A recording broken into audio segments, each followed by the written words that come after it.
Hello నమస్తే అండి. నేను doctor Greeshma, fertility consultant, 49 fertility centre Kukatpally. ఈరోజు మనం చాలా తరచుగా ఫీమేల్స్‌లో ఉండే ప్రాబ్లమ్ ఎడినోమయోసిస్, దీని గురించి మాట్లాడుకుందాం అనమాట.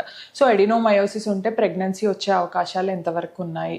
సో ఇది మాట్లాడుకుందాం. సో నార్మల్‌గా మనకి ఎడినోమయోసిస్ అంటే ఏంటి అంటే, ఇప్పుడు మనకి యూట్రస్‌లో మనకి లోపల పొర అనేది ఉంటుందన్నమాట, ఎండోమెట్రియం. సో మనకి కొన్నిసార్లు ఏంటి అంటే, ఈ ఎండోమెట్రియం లోపల భాగంలోనే ఉండకుండా ఆ యుట్రైన్ మజిల్ లోపలికి కూడా వెళ్ళిపోతుందన్నమాట.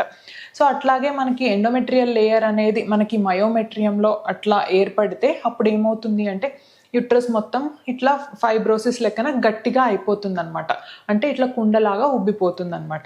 దీన్ని మనం ఎడినోమయోసిస్ అంటామన్నమాట. సో ఈ ఎడినోమయోసిస్ కూడా మనకి posterior wall of the uterus అనేది థిక్నెస్ ఎక్కువ అయిపోతుందన్నమాట, యాంటీరియర్ వాల్తో కంపేర్ చేసుకుంటే. సో ఈ ఎడినోమయోసిస్ ఉన్నప్పుడు ఏమవుతుంది అంటే, మనకి బాగా అంటే ఇర్రెగ్యులర్ బ్లీడింగ్ అనేది రావడము, మనకి మెన్సెస్ టైంలో బాగా నొప్పి ఉండడము, క్రానిక్ పెల్విక్ పెయిన్ ఉండడము ఇట్లా చూస్తామన్నమాట. ఇంకొకటి ఏంటి అంటే, కొన్నిసార్లు మనకి పారస్ విమెన్ అంటే గర్భిణీ అంటే ఆల్రెడీ పిల్లలు ఉన్న వాళ్ళల్లో కూడా మనకి కొంచెం ఈ ఎడినోమయోసిస్ లాగా కనిపించవచ్చు అనమాట. సో మనకి ఎడినోమయోసిస్ వల్ల అది ఎక్కువగా అంటే మనకి నార్మల్గా ఎడినోమయోసిస్ ఎట్లా తెలుస్తుంది స్కాన్లో అంటే, మనకి ఏంటి అంటే ఆ ఎండోమెట్రియల్ థిక్నెస్లో అవుటర్ లేయర్స్ అనేవి సరిగ్గా కనిపించవు అనమాట. సో మరీ మనకి యుట్రైన్ థిక్నెస్ అనేది ఎక్కువ లేకపోతే, మైల్డ్ ఎడినోమయోసిస్ ఉంటే మనం దాన్ని ఇగ్నోర్ చేసి చిన్న ట్రీట్మెంట్స్కి అంటే వాళ్ళకున్న కండిషన్ని బట్టి చిన్న ట్రీట్మెంట్స్ కానీ సో అట్లా సజెస్ట్ చేయొచ్చు అనమాట. అంటే ఓన్లీ ఎడినోమయోసిస్ వల్ల మీరు అంటే ఐయుఐకి వెళ్ళండి, ఐవీఎఫ్కి వెళ్ళండి ఇట్లా చెప్పలేమన్నమాట.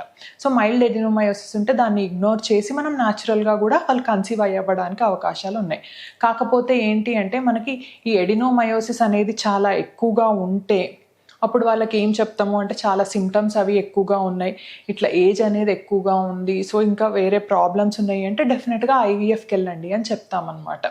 సో ఈ ఐవీఎఫ్కి వెళ్ళిన తర్వాత కూడా ఈ ఎడినోమయోసిస్ ఉన్న వాళ్ళకి ఎంబ్రియో ట్రాన్స్ఫర్ అనేది వెంటనే చేయడానికి ఉండదన్నమాట. సో ఫస్ట్ మనం ఏం చేయాలి అంటే, ఎగ్స్ అనేవి పికప్ చేసుకొని ఎగ్స్ అనేవి ఫ్రీజింగ్లో పెట్టుకొని ఆ తర్వాత మనం చిన్న జిఎన్ఆర్హెచ్ ఎగోనిస్ట్ ఇంజెక్షన్స్ అనేవి ఇచ్చి కొంచెం యుట్రైన్ సైజ్ని ష్రింక్ చేయడానికి చూసుకోవాలన్నమాట. సో కొన్నిసార్లు ఏంటి అంటే, ఈ ఇంజెక్షన్స్ 1 month ఇవ్వచ్చు, లేదు కొన్నిసార్లు 2 to 3 months ఇవ్వచ్చు అనమాట. సో మన దగ్గర అట్లా కొన్ని కేసెస్ ఉన్నాయన్నమాట. సో ఇట్లా ఎడినోమయోసిస్ అంటే పోస్టీరియర్ వాల్ థిక్నెస్ ఎక్కువ ఉండి ఆల్మోస్ట్ యుట్రస్ సైజ్ మనకు ఒక 8 weeks ప్రెగ్నెంట్ యుట్రస్ సైజ్ ఉన్న వాళ్ళకి ఏం చేస్తాము అంటే, ఇట్లా ఎగ్ పికప్ చేసి మనం ఈ ఇంజెక్షన్స్ ఒక 2 months 3 months ఇచ్చిన తర్వాత కొన్నిసార్లు ఏంటి అంటే, ఈ ఇంజెక్షన్స్తో పాటుగా మనం ఈ చిన్న మెరీనా అనేది ఒక కాపర్టీ, ప్రొజెస్ట్రోజన్ కాపర్టీ అనేది కూడా ఇన్సర్ట్ చేసి యుట్రస్ సైజ్ని తగ్గించుకొని ఆ యుట్రస్ సైజ్ అనేది తగ్గిన తర్వాత మనం ఏం చేస్తాము అంటే, ఆ ఎంబ్రియోస్ని మనం లోపల ట్రాన్స్ఫర్ చేస్తాం అనమాట. ఈ రకంగా కూడా ప్రెగ్నెన్సీస్తో వెళ్ళిన వాళ్ళు ఉన్నారనమాట.